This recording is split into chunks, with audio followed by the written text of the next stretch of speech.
Hi everybody, welcome to Chem 115 lab. In this short video, I'll go over the syllabus and the material required for the labs.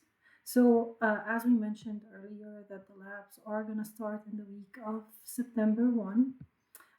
Below is my email address and my direct cell phone number. In case you need any help when you're working the lab, you can text me, you can call me, or you can email me, whatever you choose.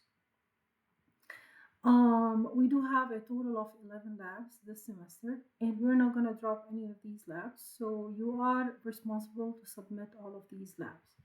Every lab has a due date, and all the due dates are every Monday by 11:55 p.m.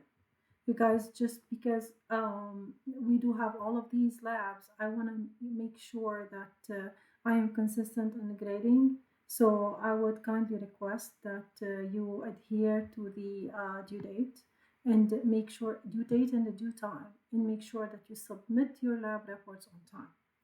In case you need more time for the lab report, I would appreciate if you email me and you let me know so that I can open the due date for you. But do your best in order to stick to that time and date because I need to grade all of these labs. With respect to the lecture material, what we need is a Beyond Labs platform. This is a subscription. This is a platform that you would need to purchase. It is not free. You would need to purchase. And you have two ways to purchase that. The first one is simply by going through the website from eCampus. So if you go to eCampus in here, there is this link. This is the website for Beyond Labs. This is the first way how to purchase Beyond Labs. So if you can go ahead and press on that, it will take you to purchase. So you're just going to go ahead and hit purchase, and then you will have these different packages. What we want is the chemistry package. This is what we want. You can go ahead and hit purchase, and then it will guide you through the steps to purchase that. Okay. Another way in order to purchase the Beyond Labs is by simply purchasing it through the bookstore. If you do, they're going to give you a code, okay? The code that they're going to give you is different than this enrollment code. This enrollment code is completely different. So you're going to get a code when you purchase through the bookstore. So in order to activate Beyond Labs, what you're going to do is, these are our experiments in there. Go into any experiment. So here, this is the experiment 1 folder. You simply double click that. And this is our first experiment in here. So you go into any Beyond Labs experiment. Right now, because I am registered, it will open directly. But if you're not, then it's going to ask you for the code. You're going to put the code for purchase, and then you can go ahead and start the experiment. So these are the two ways that you can use in order to purchase Beyond Labs. As I said, this is a must. It is not an option because all our labs, you can view them from this platform, and this platform is not free. You have to purchase it. So what does a typical lab look like? Every lab is going to have either or, depending on the type of the lab. But most of the labs, they do have introduction videos. Not all of them, but at least our first couple of them, they do have introduction videos. All of them, they have supporting information. Now, the introduction video walks you through the experiment and what do you need to do. And then we have supporting information. The supporting information, it's a Word file or a PDF file. And that file goes through the formulas that you would need to use in case the experiment has some calculations. It will walk you through the calculations. And then the actual experiment. So if you go to eCampus, let's go ahead and go to eCampus over here. So if you go to eCampus, again, I'm going to give an example for experiment 1. So if you open experiment 1, you're going to see an introduction video. You watch this before you start the lab. You read the supporting information before you start the lab. So for the supporting information, as I said, it is a PDF or a Word file. And it does include some theory in there. If there's a theory for the experiment, I would go ahead and explain that. And then if there are any formulas, I would go ahead and lay those. For the first one, it's pretty much straightforward. Density is mass divided by the volume. And this is your chapter 1 in the course. So if you know the mass, you know the volume, you divide them over each other and you get the density. So the calculation is pretty much simple for the first experiment. And then you have the actual experiment, you guys. So the actual experiment is here. This is the Beyond Labs. So to enter this experiment, all what you need to do is just press on it, and then it's going to lead you directly to that experiment. Now, most experiments, they start with a purpose, and then if there is any formulas or anything like that, they would go ahead and do a background for you. And this one has a pre-lab question. Now, if you scroll and notice over here, all the questions in this experiment, they are free question answer. So the system does not grade those free question answer. So if you answer those questions and you hit submit, it's going to give you 0 out of X points that question is. This doesn't mean that you answered it right or wrong or right. This means that it needs grading and I need to grade it. Every question has 3 trials. This means that you have 3 attempts for every single question. But again, if you answer the question, you hit submit, sometimes it will tell you your answer is right, but still I need to grade it. Even if it tells you your answer is right, I need to grade it. And sometimes it's straightforward, tells you your answer is wrong. So don't freak out in there. You can do another trial, you can do up to 3 trials, but just answer those questions to the best of your knowledge, you guys, and move on. Because after the deadline, I'm going to go ahead and grade those labs. And after that, I'm going to post your grade to eCampus.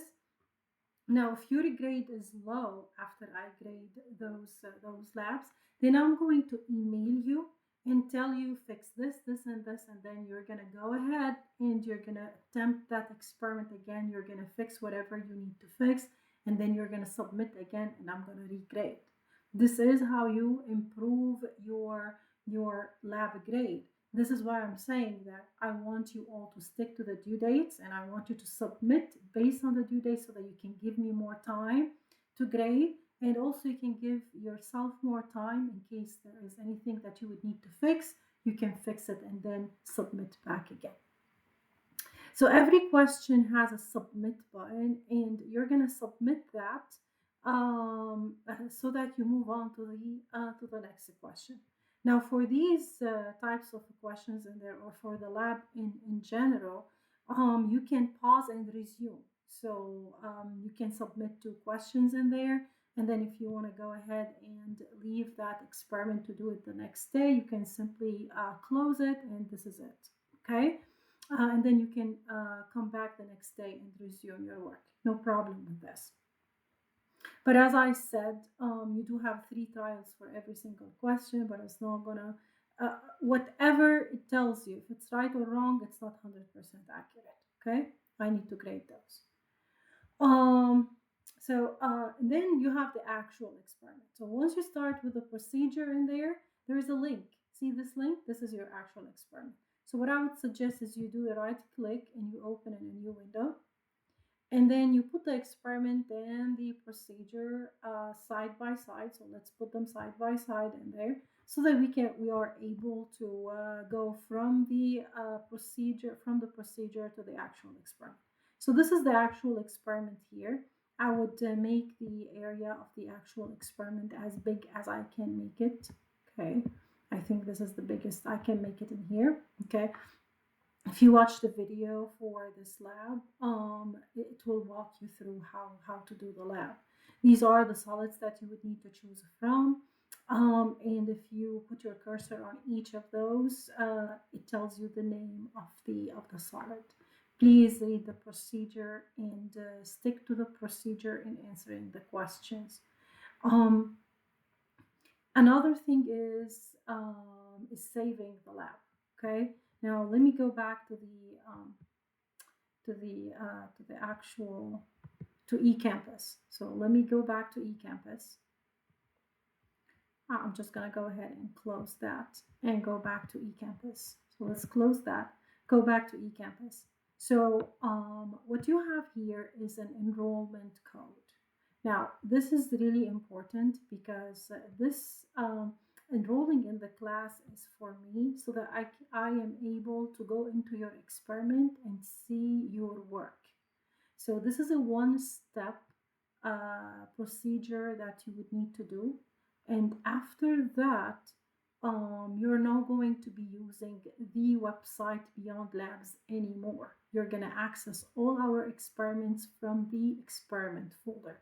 But just for the first step, I want you to use this code. So this is the code. This is called the enrollment code. It's different than the code for purchasing. It's the enrollment code that you're all going to use, and you're going to use it just one time. How are you going to use it? You're going to enroll in the class. To enroll in the lab, in your section, we're going to go to Beyond Labs, and then we're going to log in. Of course, when you purchased, you did a username and a password. So you should be able to put your username and password and log into the Beyond Labs. I want you to go to groups and then choose your section. You're going to see your section in there. You're not going to see others. You're not going to see those. Um, you're going to see your section. So what you're going to do is you're going to hit to join a group of your section, and then you're going to put the code that we have on eCampus, okay? And the code that we have on eCampus is this one. So you're going to go ahead and put that, and you're going to hit save. Or for you guys, you're going to, I think it's the word join.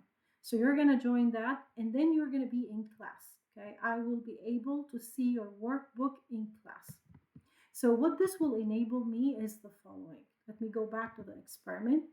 When you are doing your experiment, there you go. So when you are doing your experiment, let's resume that. Okay, and let's open again in a new window. Put those together. Okay, here you go. So when you're doing your experiment, there is this icon in here that says Save Lab. So this is what you need to press if you wanna go ahead and leave your lab and then come back to it later. Every time you work something, just save it. So when you save the lab, it's gonna appear in the lab book. By you enrolling in the course, I can go ahead and access your lab book, and I can check your steps. I can trace your experiment and see what went wrong in your data, so that when I am grading it, I can go ahead and tell you fix this, fix this, fix this, and then you can fix it to improve your grade. So every time you're working, I want you to save your lab, and everything will appear in the lab book. You don't have to do anything in the lab book. All what you need to do is just save your lab. This is very important. If you don't save your lab, nothing is going to appear in your lab book. And if nothing appears in your lab book, there is no evidence that you did the lab. So your lab grade will be 0, even if you go ahead and you submit your lab report. So please pay attention to this. We can use a clear lab to start the lab over again. And then while you are doing the experiment to trace your data, this is going to be the live data, so you can easily see what you are doing.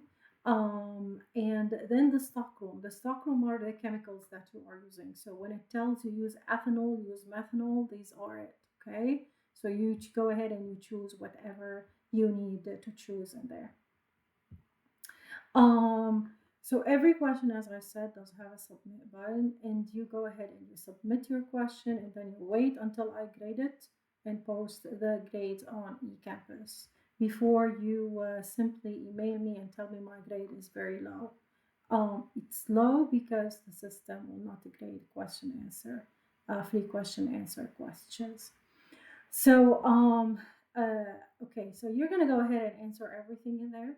And notice that at the end, there is every question actually has a submit as a submit button. And if you submitted, this means that you submitted your whole question. But see the last one, the last question in there also has a submit button. And if you submit that, then together with all of the questions, this means that you submitted your whole lab. And now your lab is ready for grading. If there is one question that you did not submit, while I'm grading, it's going to tell me that this experiment is still in progress, meaning that you are still working on it, so I cannot grade it. So you have to pay attention and make sure that every question is submitted. And this is how the lab is going to be submitted, and it's going to be ready for for grading. Okay.